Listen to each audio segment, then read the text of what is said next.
There's a lot of chatter around the intersphere, in particular, social media, about what we saw from Kevin Patullo's offense in week one versus the Dallas Cowboys. Before I give an opinion, guys, I thought it'd just be helpful if we took the first series of the game, 10 plays worth of play calling here, and just analyze the ebb and flow of the game plan, what we saw from Dallas defensively, what Jalen and what Kevin Patullo were doing to adjust to these looks, and then kind of give it an honest assessment, an honest look based upon what the tape has actually shown. First play of the game, they're coming out. They're in 11 personnel. It's the first thing I noticed. Pistol formation. Running back is behind the quarterback. We're starting off originally in a 2-by-2 set, but as you can see, they're going to go ahead and move they're going to go ahead and move Jahan Dotson across formation. All right, we have a fake pitch out to basically Saquon Barkley. All right, and then we're going to work essentially Dallas Goedert kind of coming over in like a small, like kind of little drag kind of route. And as Goddard comes across, boom, we see the spacing's right. We got it. Some other notes that I'm seeing here, guys, and I'll play this back so that way you get a better look at what we're seeing here, is if we come all the way back and we look at Dallas's defensive alignment, they come out originally and what looks like a quarters base. You can see that kind of quarters base. The first time I actually did look at this, I kind of thought to myself, like, oh, crap, they're playing quarter, half. They're not actually. They have strong side rotation. So if you look to the top of your screen at the safety, you're going to get strong side rotation with the weak side rotation going over the top, playing basically cover 3. This is a cover 3 defense. So look, they're going to put them down into the box. All right, see how that safety's moving down, that safety's moving up. If you pause it right here, you can kind of see the cover 3 formation right here. 4 under, 3 deep, cover 3. Jalen Hurts works right across the Goddard because he's got some spacing there. And there we go. I mean, I will say that you could see that looks like there might be Devontae Smith's route that's kind of trying to work in towards the hashes right now. They're trying to fold it into the hashes, but linebacker's going to gain proper depth. You got safety kind of coming across there. It's going to be a little tough to fit that ball. You could make a case that as the weeks go by, even though there is deep safety help, if this ball is thrown on a rope and it's thrown with a little anticipation, time permitting, guys. I mean, you don't do just week one, guys. It does take time to get things ironed out. But you could see that later on in the season. I wouldn't be shocked if this isn't a shot play at the bottom of your screen down to A.J. Brown. Because I do think A.J. Brown, you could give him a shot play here. Now, what you're looking at week one is the timing of the play, what you're trying to accomplish, the fact that you do have cover 3. That ball has to be on a rope and it has to be timed perfectly, or you will give that safety time to get from the middle of the field on the deep help over to help you out with A.J. Brown. But, yeah, that's what I saw play 1. They came out, starts as a 2-by-2 set. They motion over Dotson into a 3-by-1 motion, 3-by-1 set, and they hit Goddard on the drag route. Versus basically what gives you a pre-snap look of quarters into a post-snap look of cover 3. Brett Coleman kind of covered this recently, guys, that what a lot of people are calling quarters, it's pre-snap quarters, but post-snap, it's a lot of cover 3. Play 2. So what I see here is Jalen Hurts is in shotgun. Okay? We have the running back offset right. You have a 3-by-1 formation with a tight stack towards the field side or the top of your screen right now. 12 personnel. So we got a change in personnel already. We have Dallas playing what looks like a cover 3 or some form of single high. What's going to be difficult about this, and we're going to look at both angles, is that the fact that it's a running play, it could be cover 1 technically. They're playing a single high system essentially here. And you can look down at the bottom of your screen and say, well, maybe they're playing cover 1 actually, giving the spacing you see here. Or they could just be playing cover 3. He could bail out at the last minute and play a bail coverage. That's true. What we do see here is look at the box, guys. You got 4 D linemen. You got a safety coming down into the box, right? Safety in the box. You got a corner position to be in the play. So you got literally 1, 2, 3, 4, 5, 6, 7, 8, 9 guys. You got 9 guys in the box that can impact this play.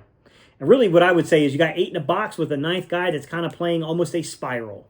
He's paying attention to what Jalen's going to do on the outside. If you watch that corner is going to stay disciplined and watch Jalen Hurts in terms of the RPO action. So let's just go ahead and let it run out so you guys can see what's going on here. All right. You saw that outside corner, number 20.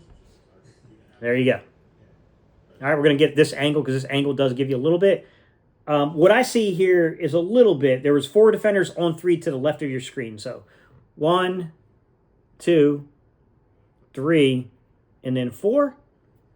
4 defenders on 3 guys, your center, your left guard, and your left tackle. And then to the opposite side here, you got 1, 2, 3, 4, 5 over top of 4. Okay, with Barkley offset to Jalen Hurts' right. Nobody really climbs to the second level, and that's a problem. And Saquon Barkley honestly bails them out with a really great jump cut. But if you watch, you'll see that no one climbs to the second level. So you can see the linebacker that's headed up, straight up on us. It's basically playing the role of an A-gap defender here. He's going to be able to get through there and make a play. So watch number 57. Boom. Juergens really and honestly should have kicked that into Dickerson and cleared that gap out. Yes, you're going to have a free runner coming from number 16, but you might be able to get enough restriction to honestly to get Saquon through there. I mean, it's not perfect because you got 4 on 3 on that blocking side. But watch Saquon. Whoop. That's a good run, man. All right. Going into play number 3. Play number 3, what I noticed right away is once again, we're going to remain in 12-man personnel. And inside of this 12-man personnel, you got Jalen Hurts this time under center, so we're changing things up a little bit, right? And you got a tight bunch to the field side again, right? A 3-by-1 with a tight bunch to the field side. The other thing I will point out is that they're playing a lot of isolation, a lot of ISO with A.J. Brown on the opposite side, singled up on his own there, right? Is the primary kind of, receiver, if you will. Your X-aligned boundary receiver. You got Saquon roughly 6 yards deep, very reminiscent of the Jordan Howard days. Dallas is coming out. It looks like, at least from the pre-snap look, it's a 2-high structure. This probably is quarters. That's what it looks like to me. That this might be quarters, a quarters base shell, a quarter base coverage here. And then you're going to have a scrub. You're going to have kind of a scrub coming in here with Calcaterra. Watch Calcaterra on the end. He's going to scrub. All right, here he comes. He's going to set back up here, okay? All right, every indication here is giving Dallas that we're going to run, right? You got a tight end scrubbing over here, right? You got a 3-by-1 stack here. Dallas is once again ready to hit this, come in this box pretty tough, right? 1, 2, 3, 4, 5, 6, 7 at least in the box with an 8th guy outside of the box technically, and they can always rotate a safety down. You can tell they're coming in to try to stop the run. The Eagles know this. They just saw what they did the play before. And that leads to the statement about sequencing, how you sequence plays. And I do think that Kevin Patullo deserves some credit here because we saw how Dallas defended the last play. And then he said, okay, if you want to play that game with us, then we'll test your discipline. Play action. All right. I will say, as you look at this from the other side, what's going to happen here is Lane Johnson has a rough responsibility. And he's got to at first sell the run on the play action, which I think allows number 95 to get up into him a little bit and kind of push, see? And now while Jalen comes around on like a semi-boot, he's got it, it's broken down. Now what I will say is if we go back and watch this play again, it's a moot point because the protection isn't there. The protection didn't hold up for what we needed because of the boot on top of it. But watch Jalen here, okay? Ready? We're going back. We already scrubbed with Calcaterra. Here we go. We're going to do play action. Watch A.J. Brown coming across formation like on an over route here. I mean, there is a window of time if Jalen can keep pushing it to draw the defense towards him. Like, it's not initially opened, to be fair to this. This is not initially open. But if Jalen threatens the pocket to run and draws those defenders up like he did, he probably could fit the ball over top of them and hit A.J. there. But I do think that Jalen is being smart week 1 and not putting the ball at risk. These are things that, like later on in the season, that might be a situation where maybe Jalen doesn't opt to run. If it's cold and the ground's tough and hard, right? He might opt to draw them up and then dump it off to A.J. Brown right above that defender's head, right above those linebackers' heads as they get sucked into the play a little bit there. Didn't do it this play because, obviously, of the circumstances of essentially why put the ball in harm's risk right now? It just doesn't make any sense to put it in harm's risk. All right, so let's go ahead and let's go on to play number 4. We have another changing of personnel. This time we're in 13 personnel, 3 tight ends, 1 wide receiver. Devontae Smith looks like our wide receiver on the bottom side of your screen. Lined up as the boundary X, right? And then you got Dallas Goedert is going to scrub. This one is a very obvious one to me that you're probably going to get some form of a run here just because you have Dallas Goedert scrubbing. That's a good indicator that there's probably going to be a run here, right? Because Dallas Goedert's taking himself out as a receiving option. Normally a good indicator here. So Jalen's under center again, Saquon about 6 yards deep.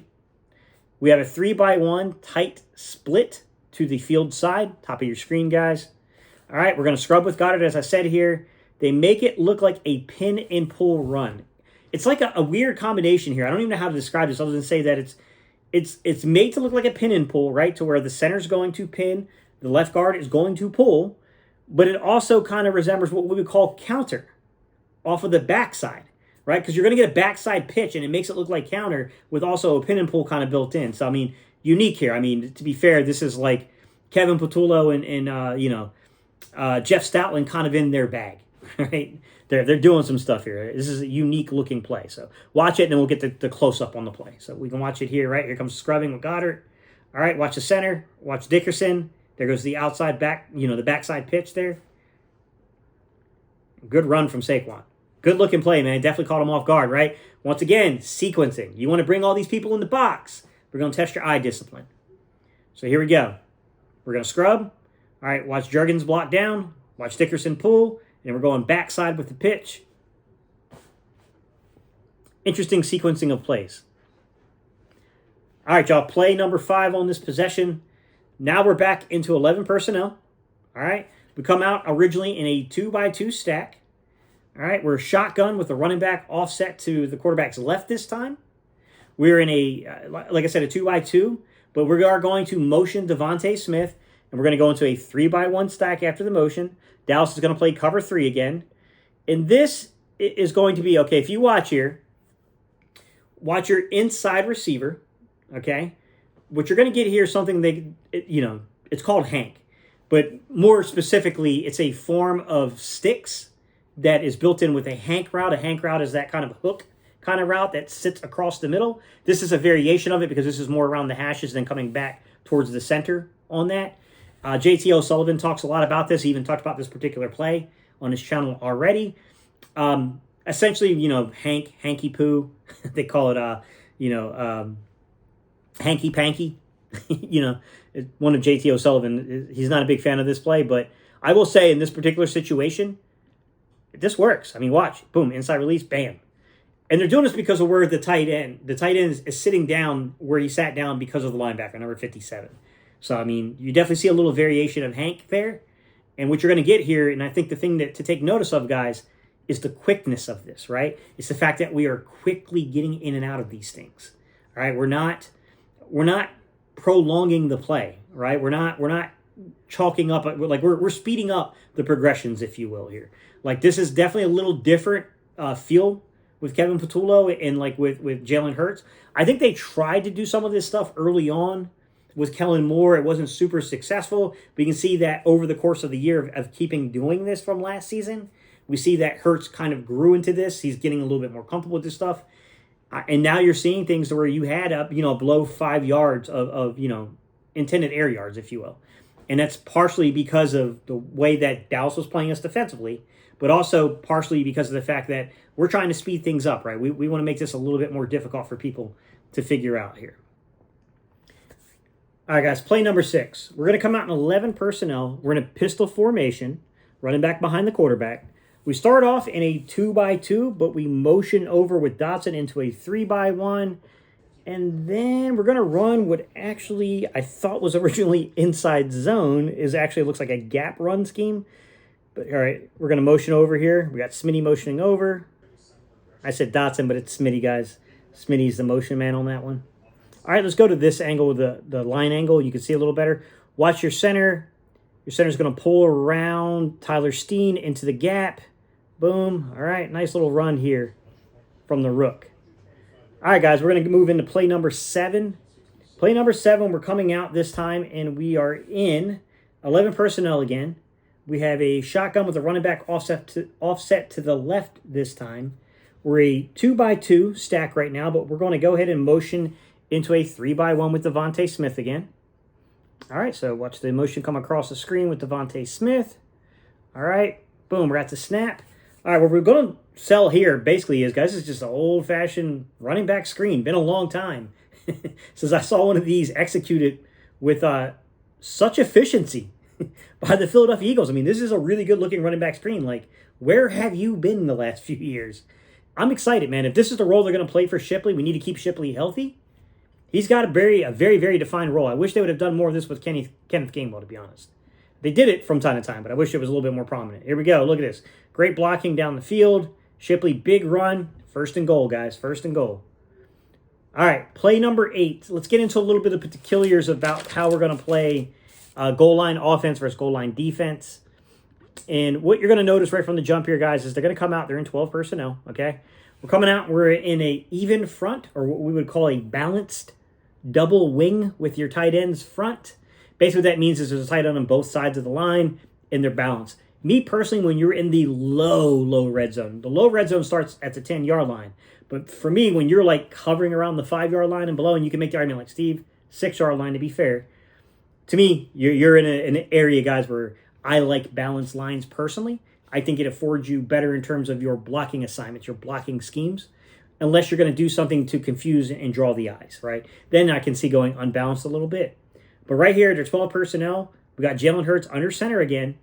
We got, Saquon Barkley, Saquon Barkley 6 yards deep. Tight to formation, because we're at the goal line, obviously. So you can see that Smitty, AJ are both tight to the formation here on opposite sides of the ball. And we're going to have to give Deron Bland a little credit here. I'm going to let it run, and then we'll watch the end zone angle or the line angle. But look, it's good-looking blocks. We climbed to the second level. Everyone is covered who's supposed to be covered. It is an actual choice to keep Deron Bland. Let me go back so you guys can see. Let me go back before we go to the line angle, and I'll show you what I'm talking about here. It is a conscious decision by the coaching staff to leave Deron Bland unblocked, and you see Devontae is going to climb up to the safety, okay? We're going to see that our other line here, they're going to climb up, and they're going to try to take out the linebacker. And it's supposed to be Saquon versus Bland for the end zone. Sometimes you got to give credit where credit's due, man. Bland makes a good play here. All right, so here we go. Boom. We take out 41. Boom. Bland makes a good play. 41's able to get it in because of Bland staying in position. Really, if you look at this angle, what you can see here is that we're climbing up. We do what we're supposed to do. We climb. We cut off the linebacker. It's one-on-one with Saquon and Bland makes the play. I mean, sometimes you just got to give your opponents, you got to give them credit. I mean, it was a good play there. Play number 9, we're coming out. It's going to be 12 personnel once again. We're going to start off under center, 6 yards deep with the running back. And we're, number 1, starting off once again with a balanced-looking formation, right? Double wing, balance. Tight ends, tight to formation. We're in the low red zone, guys, so that's pretty standard. We'll see in a minute that there's a change up here in a second. But, all right, we have an unbalanced line, though, as we go into the motion. We're going to motion Calcaterra is coming in. Unbalanced line, okay? From this unbalanced line, Calcaterra and Landon Dickerson are going to make some mistakes here. Calcaterra gets beat up. Landon gets tripped up and misses the second level, which results in us not getting into the end zone. So, boom, Calcaterra just gets blown up there. All right, you can't really see what happened with Landon on this play, but if we come into this angle here on the end zone angle, you'll see what happens to Landon. Landon gets kind of tripped up and can't quite make it to that second level to cut that player off. So Calcaterra gets blown up, boom. All right, Landon, you see Landon kind of misses. If we go back, you'll see Landon kind of gets tripped up and misses his guy. Come on. Okay, so here goes Landon. Landon's your left guard, guys. All right, he's got somebody over top of him. So he's going to try to kick him in. What you want to do in these situations, guys, you want to try to kick him into Mulata. Or you and Mulata want to be able to get under him and move him back towards the goal line so that you can just climb yourself into the second level. Does that make sense? Like you're pushing them basically into the second level. Either you're going to kick him into Mulata and let Mulata finish him, or you and Mulata are going to drive him all the way to the goal line and you're going to drive him into the lap of the second level and just watch Saquon walk in. It's not quite what happens, and you can see 59 ducks him and is in there, and then Calcaterra got blown up too, so didn't help us a lot. All right, play number 10 for this drive, guys, and we're coming out this time in 11 personnel. It's a little bit more spread this time, you can see. We're spreading them out a little bit more this time. Shotgun with the running back offset to the left. It's a 3-by-1 set that gets motioned by Dotson into a 2-by-2 set. So a lot of motion in this game. And now we're going finally into 2-by-2 set here. All right, I'm going to explain the reads here. Your first read is going to be to the top of your screen at the slot to AJ Brown, to Devontae Smith, guys. Number 1 read is to Devontae Smith on a quick out, okay? The number 2 read is going to be from your motion player, Jahan Dotson, who's going to be running a shallow kind of short drag right around the goal line area. And then your third read is going to be Saquon on what a lot of today's football they call it a Texas route. Back in the day, we used to call it an angle route. It's 1, 2, 3. You can see Jalen go through his progressions, and you see Jalen make a very smart and correct decision that all I see is man match, being played behind this defensive line. This defensive line has become very undisciplined, and they're out of their rush lanes. And I got to walk into the end zone. So watch, you'll see. Devontae's up here at the top of the screen. Devontae's number 1. Boom, it's covered. Number 2, coming back down here to Jahan Dotson.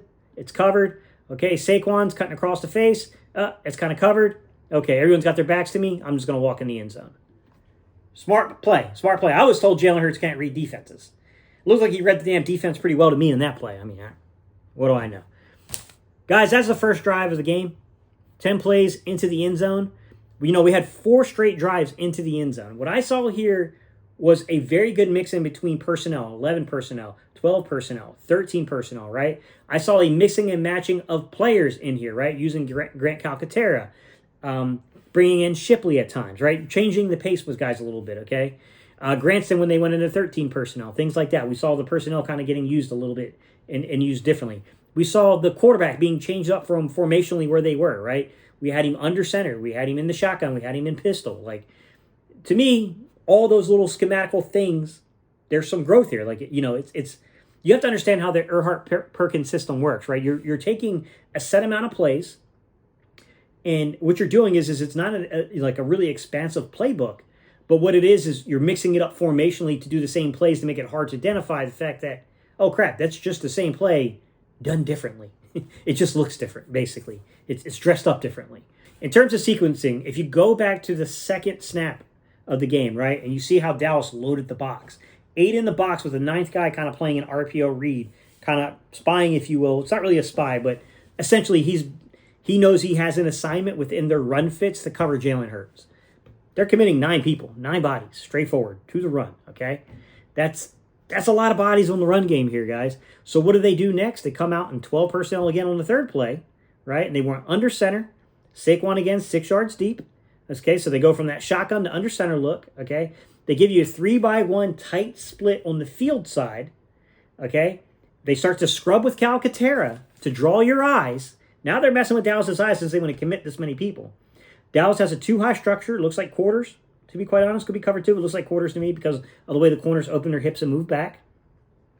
It's play action with a semi-boot.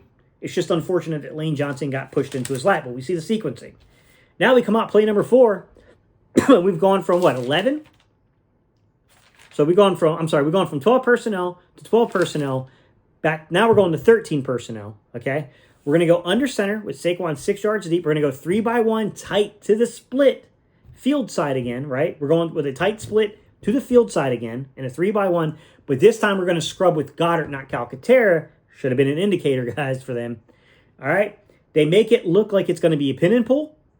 You can see right away that it looks like it's going to be a pin and pull, but in reality what it is it's a backside pitch going to the weak side of formation and then essentially running kind of a mesh, a collaboration, a pin and pull with like counter almost.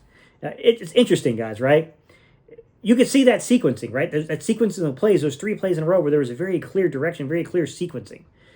To me, that's the things I look at when I'm trying to judge these play callers, right? You hear people all the time, like John McMullen, those guys will say, like, too many people are judging results, which I think is a little tongue-in-cheek. Like, of course, you judge results. I think there's a fine line between what that statement says. Like, results matter, but I understand what he's trying to say, which is, like, results sometimes don't lead to the full outcome of execution, and kind of judging by what you see from game flow and from defensive alignment, how you tried to attack them with the sequencing. That was sequencing, right? That's showing you the coordinator's kind of in his bag a little bit. I'm honestly excited, guys. I'm excited to see where this thing goes. Now, I'm going to tell you right now, things went to hell in a handbasket after the delay. I think it had a lot to do with the fact that Landon Dickerson eventually goes down with the back tightness. So now you got Brett Toth in there beside Juergens. So I thought Juergens was a little rough in this game personally. I'm not going to, knock the guy. It's week 1. He's got time to get into shape, and I trust in Juergens to be that guy, but I thought this was a little bit of an up and down game for him, to be honest. And then you got Steen, kind of not a guy with a lot of experience himself. You make a defensive adjustment out there, guys, to where you're not committing, you're getting your guys to stay a little bit more disciplined in their run lanes, in their pass rush lanes.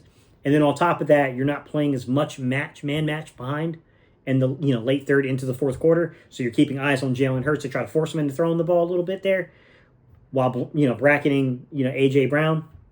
And I thought you saw that. To me, what I saw happen there, and we're going to cover this by video, that's going to be a topic later this week, is you saw the difference that losing Landon Dickerson made, especially in the run game, right?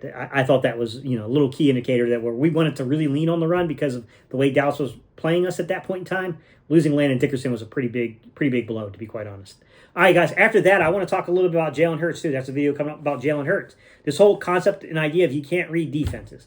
Well, I'd like to present 3 or 4 different plays, from this actual game where you tell me you watch film if you see these and tell me he's not reading defenses, because you're full of shit. The dude's reading defenses. All right, y'all. Peace. I'm out of here. I appreciate y'all so much. If you want to learn more about the game, if you want to see more of this style type of videos, click up here, man. Click this video right here. It'll be a good video for you guys to watch next.